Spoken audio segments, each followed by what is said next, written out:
It's Trey, and we back with another reaction. What it do, YouTube? It's your boy TK Trey 5. And we finna do a reaction video to Omeezy talking about these creeps on Kick. It's gonna be a 2-part series.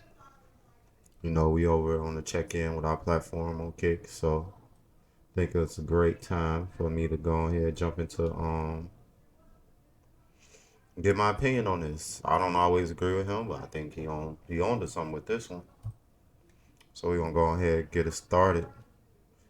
And let's see what you're talking about. Are starting to call out Kick for its shenanigans and tomfoolery and for the fake platform that it really is, and I can honestly say that I'm all for it. Kick is nothing but a cesspool of degeneracy, and to be quite honest with you, I'm surprised that it's still here to this day, but I'm glad. Hold up.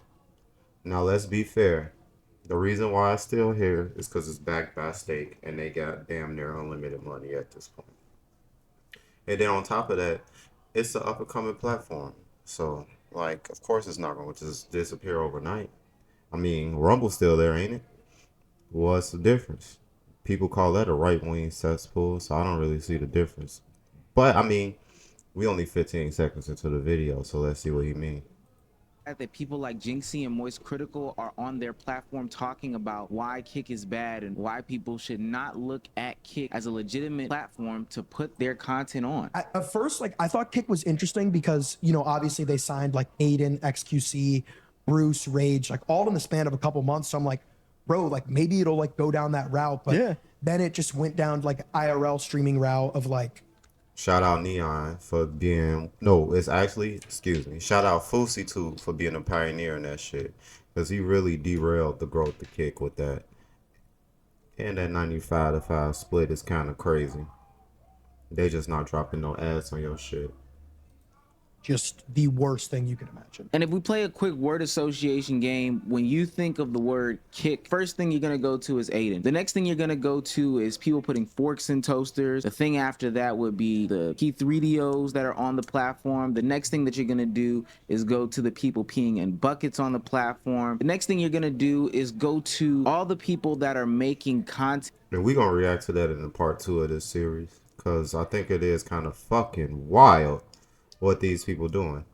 Is very, very inappropriate that nobody wants to associate with. I mean, for the love of God, they had just X snags on the platform trying to get underage girls to take their clothes off and do all sorts of sexual activities. Which tunnels? I want you to take the tunnel entry. You know, take the tunnel entry. Little Tay. Come to SB Island. What's Epstein Island? Come to SB Island, Little Tay. And when you have that, man is fucking wilding, and y'all, we gonna get into it in part 2, but there is a lot of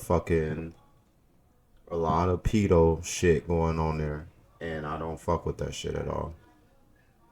Somebody like this, and not just somebody, but a lot of people like this, of course, Kick is gonna have a terrible brand identity, which ultimately makes it a joke of a platform that nobody's ever gonna take seriously. I feel like it's pretty obvious, but any crime, illegal activity, let's not do that. I think Kick's best play would be to fix that shit and like create their own kind of culture, because right now they have a culture, but it's just like we kind of said, it's like the worst one you can have. And to me, what Moist and Jinxie are alluding to is this culture of topping itself, and somebody would say that that goes hand in hand with content creation. But if we think about the things that Kick promotes or allows on their platform, and we think about content creation topping itself, where that meets is a bad place. Again, you might have somebody who makes an inappropriate joke or uses a slur on your platform, and because we're supposed to be a platform that's more free speech, we kind of let that slide. But then when you compound that, you get non-content creators seeing a platform in which they can just do shock value things, literally putting themselves in harm's way, literally putting other people in harm's way. And then the final culmination is making sexual or suggestive types of content to little underage kids. And the real reason why letting all those things fly on Kick is bad is because you can't access ad revenue. And if you can't access ad revenue and you're relying people to pay for memberships for, quite frankly, something that they can get for free, then there's no reason to subscribe. And this the funny thing is, like, I don't consume Kick.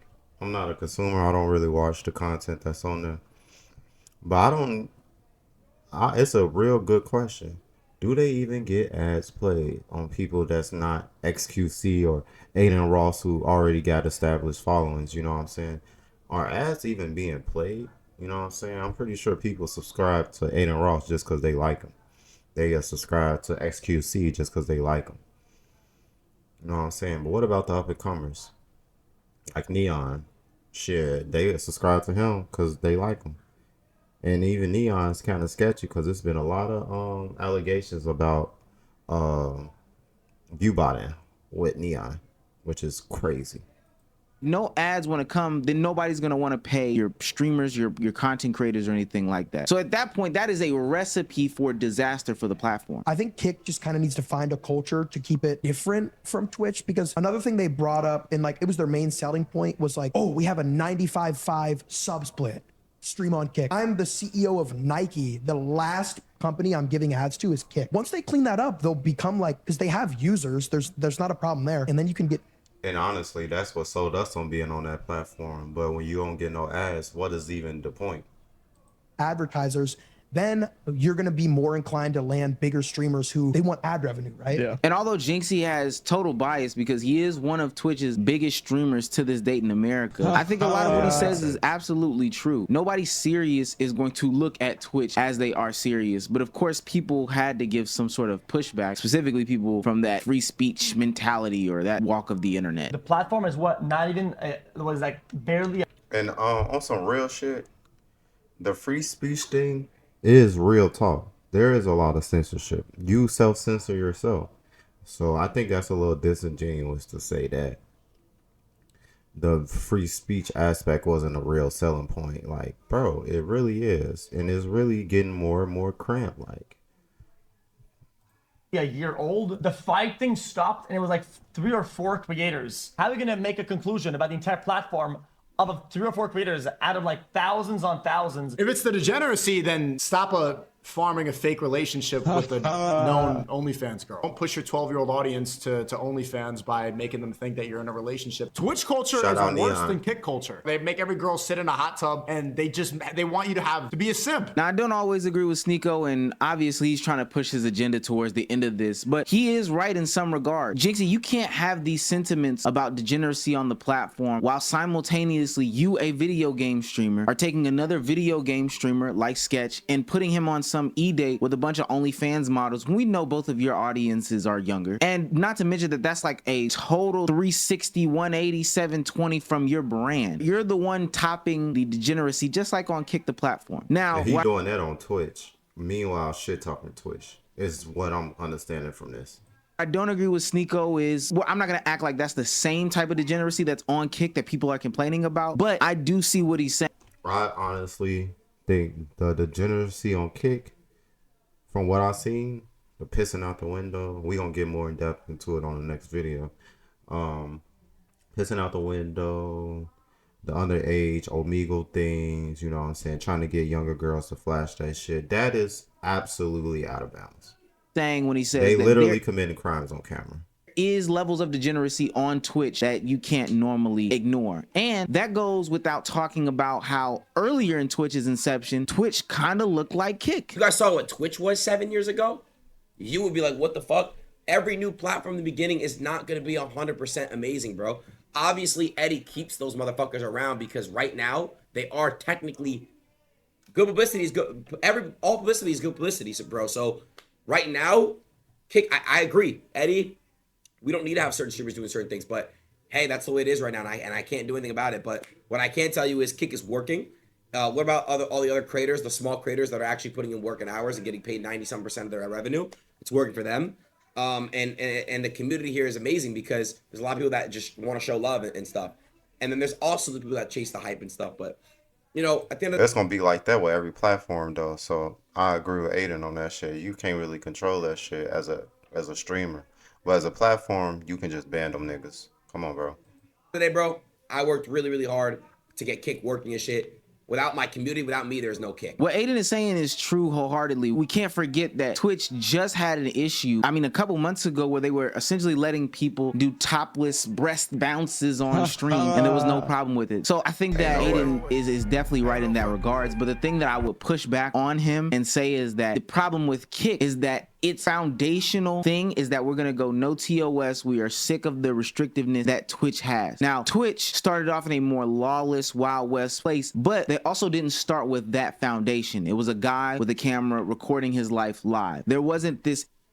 I think that's kind of a disingenuous way to put it, because you don't necessarily know what those people who actually created the platform was thinking when they made it. You know what I'm saying? And you just admitted that, like Kick is wild, Twitch was wild. So I think it's a little bit hypocritical in that regard.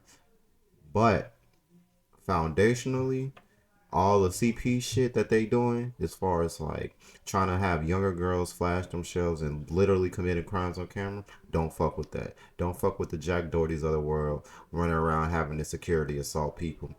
Don't fuck with the Neon walking around antagonizing people. All of that shit is OD. But on some real stuff, that could have possibly been happening on Twitch back in the day. I was just watching Twitches for League of Legends, so I don't know. I didn't see that shit. I was a gamer. Emphasis on you can get off whatever you want to get off because there's another platform suppressing you. Aiden acts like there's not that big instrumental difference in the beginnings of Twitch and the beginnings of Kick. And Twitch does this thing where they continuously try to learn and try to grow. It might not be at the pace that people want it to because hot tub streamers and other women get away with some more looser TOS restrictions. However, Kick, it is a double standard, and Twitch could have been addressed that, and they refuses to. And I think you should have included that in there.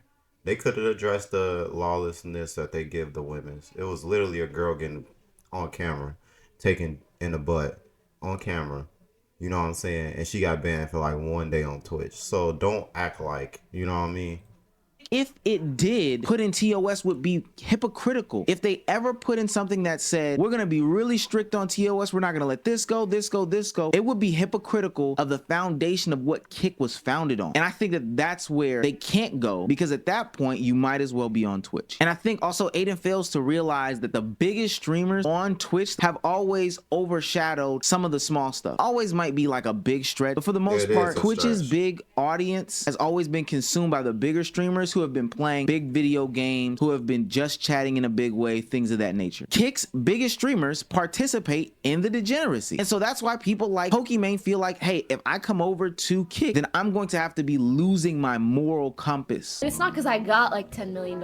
It's just because I'm good as I am. Why would I compromise my morals and ethics for more money when I have money? Something about... I think she a walking hypocrite, so I can't really take what she say for face value. I mean, she was literally trying to get people channels taken down just because they made fun of her. Jadion got banned because he did a raid on her. Like, bro, not a fan of Pokey. About that is so cringe. She literally went after people for doing the exact same thing she was doing.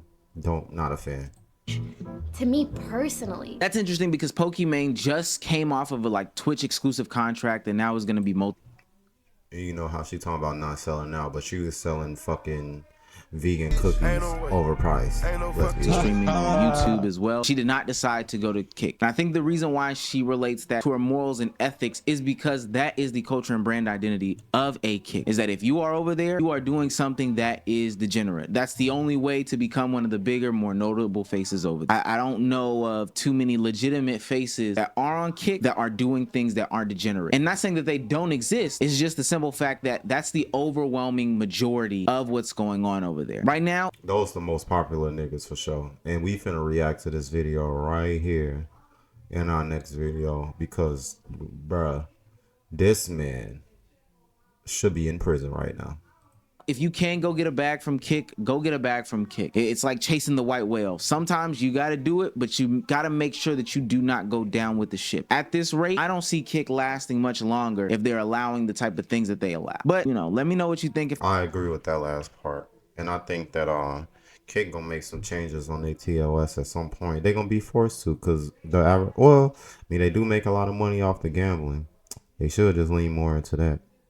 But hey, what do I know? I'm just a nigga in the hood. Thank y'all for watching in. You know what I'm saying? Chilling with me, going over this reaction, and I'll see y'all in the next one.